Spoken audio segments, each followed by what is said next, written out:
Soon after the CDC and FDA recommend that providers pause the Johnson & Johnson vaccine, word started to spread on social media that the vaccine had been recalled. We want to verify, did the FDA recall Johnson & Johnson's COVID-19 vaccine?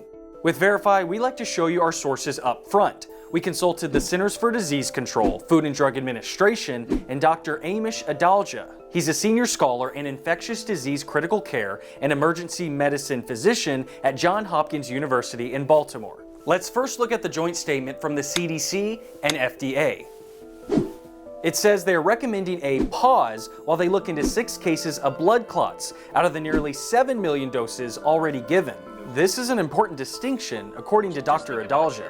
Think about your DVD remote. When you hit pause, that means you're going to come back and hit the unpause button. So this usually is a temporary stoppage in order to kind of take a look at the data, take a look at the lay of the land, think about the risk communication messaging, and then move forward.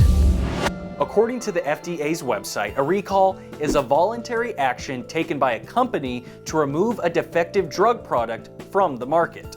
Johnson & Johnson has not removed the vaccine from the market, and there is no medical proof that it is defective. The CDC also says vaccine recalls are almost always initiated by the manufacturer, not a government entity. The FDA approved this vaccine through an emergency use authorization, meaning it doesn't yet have the FDA's full approval.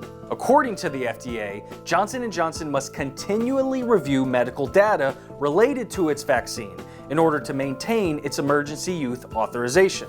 And that's the reason we know about these 6 cases. You have to remember that when you do a clinical trial, you're studying maybe tens of thousands or hundreds of thousands of people. That's very different than when you're putting a vaccine into hundreds of millions of people. Now, there's no confirmation yet that the vaccine caused these blood clots. Scientists from the FDA and CDC will work together to see if there's any possible links moving forward.